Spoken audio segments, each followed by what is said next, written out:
Primeira carta de João, capítulo 1. A palavra da vida. Estamos escrevendo a vocês a respeito da palavra da vida, que existiu desde a criação do mundo. Nós a ouvimos e com os nossos próprios olhos a vimos. De fato, nós a vimos, e as nossas mãos tocaram nela. Quando essa vida apareceu, nós a vimos. É por isso que agora falamos dela e anunciamos a vocês a vida eterna que estava com o Pai e que nos foi revelada. Contamos a vocês o que vimos e ouvimos, para que vocês estejam unidos conosco, assim como nós estamos unidos com o Pai e com Jesus Cristo, o seu Filho. Escrevemos isso para que a nossa alegria seja completa. Deus é luz. A mensagem que Cristo nos deu e que anunciamos a vocês é esta: Deus é luz, e não há nele nenhuma escuridão. Portanto, se dizemos que estamos unidos com Deus e ao mesmo tempo vivemos na escuridão, então estamos mentindo com palavras e ações. Porém, se vivemos na luz como Deus está na luz, então estamos unidos uns com os outros, e o sangue de Jesus, o seu Filho, nos limpa de todo o pecado. Se dizemos que não temos pecados, estamos nos enganando e não há verdade em nós. Mas se confessarmos os nossos pecados a Deus, Ele cumprirá a sua promessa e fará o que é correto. Ele perdoará os nossos pecados e nos limpará de toda maldade. Se dizemos que não temos cometido pecados, fazemos de Deus um mentiroso, e a sua mensagem não está em nós. Primeira carta de João, capítulo 2. Cristo nos ajuda. Meus filhinhos, escrevo isso a vocês para que não pequem. Porém, se alguém pecar, temos Jesus Cristo, que faz o que é correto. Ele nos defende diante do Pai. É por meio do próprio Jesus Cristo que os nossos pecados são perdoados. E não somente os nossos, mas também os pecados do mundo inteiro. Se obedecemos aos mandamentos de Deus, então temos certeza de que o conhecemos. Se alguém diz, eu o conheço, mas não obedece aos seus mandamentos, é mentiroso e não há verdade nele. Porém, se obedecemos aos ensinamentos de Deus, sabemos que amamos a Deus de todo o nosso coração. É assim que podemos ter certeza de que estamos vivendo unidos com Deus. Quem diz que vive unido com Deus, deve viver como Jesus Cristo viveu. O novo mandamento. Meus queridos amigos, este mandamento que estou dando a vocês não é novo. É o mandamento antigo, aquele que vocês receberam lá no começo. O mandamento antigo é a mensagem que vocês já ouviram. Porém, o mandamento que eu estou dando a vocês é novo, porque a sua verdade é vista em Cristo e também em vocês. Pois a escuridão está passando e já está brilhando a verdadeira luz. Quem diz que vive na luz e odeia o seu irmão está na escuridão até agora. Quem ama o seu irmão vive na luz, e não há nessa pessoa nada que leve alguém a pecar.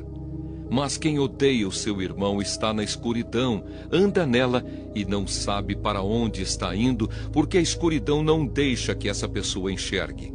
Filhinhos, escrevo a vocês, porque os seus pecados são perdoados por causa de Cristo. Pais, escrevo a vocês, porque conhecem aquele que existiu desde a criação do mundo. Jovens, escrevo a vocês, porque vocês têm vencido o maligno. Escrevo a vocês, filhinhos, porque conhecem o Pai. Escrevo a vocês, pais, porque conhecem aquele que existiu desde a criação do mundo. Escrevo a vocês, jovens, porque são fortes. A mensagem de Deus vive em vocês e vocês já venceram o maligno. Não amem o mundo, nem as coisas que há nele. Se vocês amam o mundo, não amam a Deus, o Pai. Nada que é deste mundo vem do Pai. Os maus desejos da natureza humana, a vontade de ter o que agrada aos olhos e o orgulho pelas coisas da vida, tudo isso não vem do Pai, mas do mundo. E o mundo passa com tudo aquilo que as pessoas cobiçam. Porém, aquele que faz a vontade de Deus vive para sempre. O inimigo de Cristo. Meus filhinhos, o fim está perto. Vocês ouviram dizer que o inimigo de Cristo vem, pois agora muitos inimigos de Cristo já têm aparecido, e por isso sabemos que o fim está chegando. De fato, essas pessoas nos deixaram porque não eram do nosso grupo. Se fossem do nosso grupo, teriam ficado conosco. Mas elas nos deixaram para que ficasse bem claro que nenhuma delas pertencia mesmo ao nosso grupo. Porém, sobre vocês, Cristo tem derramado o Espírito Santo, e por isso todos vocês conhecem a verdade. Portanto, eu escrevo a vocês, mas não é porque não conhecem a verdade. Pelo contrário, é porque a conhecem e sabem que nunca nenhuma mentira vem da verdade. Então, quem é mentiroso? É aquele que diz que Jesus não é o Messias. Quem diz isso é o inimigo de Cristo. Ele rejeita tanto o Pai como o Filho, pois quem rejeita o Filho, rejeita também o Pai. E quem aceita o Filho, tem também o Pai. Por isso, guardem no coração a mensagem que ouviram desde o começo. Se aquilo que ouviram desde o começo ficar no coração de vocês, então viverão sempre unidos com o Filho e com o Pai. E o que o próprio Cristo prometeu dar a todos nós foi isto: a vida eterna. Eu estou escrevendo isso a vocês a respeito dos que estão tentando enganá-los. Mas sobre vocês, Cristo tem derramado o seu Espírito. Enquanto o seu Espírito estiver em vocês, não é preciso que ninguém os ensine, pois o Espírito ensina a respeito de tudo, e os seus ensinamentos não são falsos, mas verdadeiros. Portanto, obedeçam aos ensinamentos do Espírito e continuem unidos com Cristo. Filhos de Deus. Sim, meus filhinhos, continuem unidos com Cristo para que possamos estar cheios de coragem no dia em que Ele vier. Assim não precisaremos ficar com vergonha e nos esconder dele naquele dia. Já que vocês sabem que Cristo sempre fez o que é correto, devem saber também que quem faz o que é correto é filho de Deus. Primeira carta de João, capítulo 3. Vejam como é grande o amor do Pai por nós. O seu amor é tão grande que somos chamados de filhos de Deus e somos, de fato, seus filhos. É por isso que o mundo não nos conhece, pois não conheceu a Deus. Meus amigos, agora nós somos filhos de Deus, mas ainda não sabemos o que vamos ser. Porém sabemos isto: quando Cristo aparecer, ficaremos parecidos com Ele, pois o veremos como Ele realmente é. E todo aquele que tem essa esperança em Cristo, purifica-se a si mesmo, assim como Cristo é puro. Quem peca é culpado de quebrar a lei de Deus, porque o pecado é a quebra da lei. Vocês já sabem que Cristo veio para tirar os pecados e que Ele não tem nenhum pecado. Assim, quem vive unido com Cristo não continua pecando, porém quem continua pecando nunca o viu e nunca o conheceu. Meus filhinhos, não deixem que ninguém os engane. Aquele que faz o que é correto, assim como Cristo é correto. Quem continua pecando pertence ao diabo, porque o diabo peca desde a criação do mundo. E o Filho de Deus veio para isto, para destruir o que o diabo tem feito. Quem é filho de Deus não continua pecando, porque a vida que Deus dá permanece nessa pessoa. E ela não pode continuar pecando, porque Deus é o seu Pai. A diferença clara que existe entre os filhos de Deus e os filhos do diabo é esta: quem não faz o que é correto ou não ama o seu irmão, não é filho de Deus. Amem uns aos outros. A mensagem que vocês ouviram desde o princípio é esta: que nos amemos uns aos outros. Não sejamos como Caim, que pertencia ao maligno e matou o próprio irmão. E por que o matou? Porque o que Caim fazia era mal, e o que o seu irmão fazia era bom. Meus irmãos, não estranhem se as pessoas do mundo os odeiam. Nós sabemos que já passamos da morte para a vida e sabemos isso porque amamos os nossos irmãos. Quem não ama está ainda morto. Quem odeia o seu irmão é assassino, e vocês sabem que nenhum assassino tem em si a vida eterna. Sabemos o que é o amor por causa disto. Cristo deu a sua vida por nós. Por isso nós também devemos dar a nossa vida pelos nossos irmãos. Se alguém é rico e vê o seu irmão passando necessidade, mas fecha o seu coração para essa pessoa, como pode afirmar que de fato ama a Deus? Meus filhinhos, o nosso amor não deve ser somente de palavras e de conversa. Deve ser um amor verdadeiro, que se mostra por meio de ações. Coragem diante de Deus. É assim então que saberemos que pertencemos à verdade de Deus e que o nosso coração se sente seguro na presença dele. Pois se o nosso coração nos condena, sabemos que Deus é maior do que o nosso coração e conhece tudo. Portanto, meus queridos amigos, se o nosso coração não nos condena, temos coragem na presença de Deus. Recebemos dele tudo o que pedimos, porque obedecemos aos seus mandamentos e fazemos o que agrada a ele. E o que ele manda é isto, que creiamos no seu Filho Jesus Cristo, e que nos amemos uns aos outros, como Cristo nos mandou fazer. Quem obedece aos mandamentos de Deus, vive unido com Deus, e Deus vive unido com ele. E por causa do Espírito que ele nos deu, sabemos que Deus vive unido conosco. Primeira carta de João, capítulo 4. O Espírito de Deus e o Espírito do inimigo de Cristo. Meus queridos amigos, não acreditem em todos os que dizem que têm o Espírito de Deus. Ponham à prova essas pessoas para saber se o Espírito que elas têm vem mesmo de Deus. Pois muitos falsos profetas já se espalharam por toda parte. É assim que vocês poderão saber se, de fato, o Espírito é de Deus.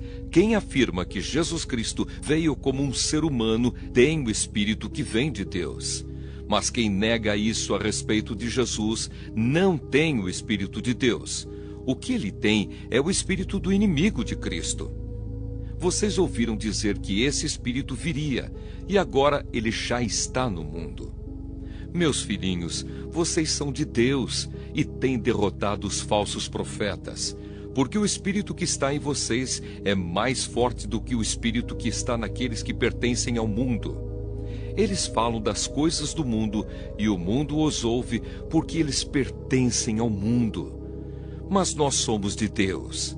Quem conhece a Deus nos ouve, mas quem não pertence a Deus não nos ouve. É desse modo, então, que podemos saber a diferença que existe entre o Espírito da verdade e o Espírito do erro. Deus é amor. Queridos amigos, amemos uns aos outros, porque o amor vem de Deus. Quem ama é filho de Deus e conhece a Deus. Quem não ama não o conhece, pois Deus é amor. Foi assim que Deus mostrou o seu amor por nós. Ele mandou o seu único Filho ao mundo para que pudéssemos ter vida por meio dele. E o amor é isto: não fomos nós que amamos a Deus, mas foi ele que nos amou e mandou o seu Filho para que por meio dele os nossos pecados fossem perdoados. Amigos, se foi assim que Deus nos amou, então nós devemos nos amar uns aos outros. Nunca ninguém viu Deus. Se nós amamos uns aos outros, Deus vive unido conosco, e o seu amor enche completamente o nosso coração. A razão por que podemos ter a certeza de que vivemos unidos com Deus e de que Ele vive unido conosco é esta: Ele nos deu o seu Espírito. E nós vimos e anunciamos aos outros que o Pai enviou o Filho para ser o Salvador do mundo. Todo aquele que afirma que Jesus é o Filho de Deus, Deus vive unido com ele e ele vive unido com Deus. E nós mesmos conhecemos o amor que Deus tem por nós e cremos nesse amor. Deus é amor. Aquele que vive no amor vive unido com Deus e Deus vive unido com ele. Assim, o amor em nós é totalmente verdadeiro para que tenhamos coragem no dia do juízo, porque a nossa vida neste mundo é como a vida de Cristo. No amor não há medo. O amor que é totalmente verdadeiro afasta o medo. Portanto, aquele que sente medo não tem no seu coração o amor totalmente verdadeiro, porque o medo mostra que existe castigo. Nós amamos porque Deus nos amou primeiro. Se alguém diz, eu amo a Deus, mas odeia o seu irmão, é mentiroso. Pois ninguém pode amar a Deus a quem não vê, senão amar o seu irmão a quem vê. O mandamento que Cristo nos deu é este: quem ama a Deus, que ame também o seu irmão. Primeira carta de João, capítulo 5. Vitória sobre o mundo. Todos aqueles que creem que Jesus é o Messias são filhos de Deus. E quem ama um pai, ama também os filhos desse pai. Nós sabemos que amamos os filhos de Deus quando amamos a Deus e obedecemos aos seus mandamentos. Pois amar a Deus é obedecer aos seus mandamentos. E os seus mandamentos não são difíceis de obedecer, porque todo filho de Deus pode vencer o mundo. Assim, com a nossa fé, conseguimos a vitória sobre o mundo. Quem pode vencer o mundo? Somente aquele que crê que Jesus é o Filho de Deus. O testemunho sobre Jesus Cristo. Jesus Cristo é aquele que veio com a água do seu batismo e com o sangue da sua morte. Ele veio com a água e com o sangue, e não somente com a água. E o próprio Espírito Santo é testemunha de que isso é verdade, porque o Espírito é a verdade. Há 3 testemunhas: o Espírito, a água e o sangue. E esses 3 estão de pleno acordo. Nós aceitamos o testemunho dos seres humanos, mas o testemunho de Deus tem mais valor. E esse é o testemunho que Deus deu a respeito do seu Filho. Aquele que crê no Filho de Deus tem esse testemunho no seu próprio coração. Mas quem não crê em Deus faz de Deus um mentiroso, porque não crê no testemunho que Deus deu a respeito do seu Filho. E este é o testemunho. Deus nos deu a vida eterna, e essa vida é nossa por meio do seu Filho. Quem tem o Filho tem a vida. Quem não tem o Filho de Deus não tem a vida. A certeza da vida eterna. Eu escrevo essas coisas a vocês que creem no Filho de Deus, para que vocês saibam que têm a vida eterna. Quando estamos na presença de Deus, temos coragem por causa do seguinte: se pedimos alguma coisa de acordo com a sua vontade, temos a certeza de que Ele nos ouve. Assim sabemos que Ele nos ouve quando lhe pedimos alguma coisa. E como sabemos que isso é verdade, sabemos também que Ele nos dá o que lhe pedimos. Se alguém vê o seu irmão cometer algum pecado que não traz a morte, deve orar a Deus, e Ele dará a vida a essa pessoa. Isso no caso de pecados que não trazem a morte. Mas há pecado que traz a morte, e eu não digo que vocês orem a respeito desse pecado. Toda maldade é pecado, porém há pecados que não trazem a morte. Sabemos que os filhos de Deus não continuam pecando, porque o Filho de Deus os guarda, e o maligno não pode tocar neles. Sabemos que somos de Deus e que o mundo todo está debaixo do poder do maligno. Sabemos também que o Filho de Deus já veio e nos deu entendimento para conhecermos o Deus verdadeiro. A nossa vida está unida com o Deus verdadeiro, unida com o seu Filho, Jesus Cristo. Este é o Deus verdadeiro e esta é a vida eterna. Meus filhinhos, cuidado com os falsos deuses.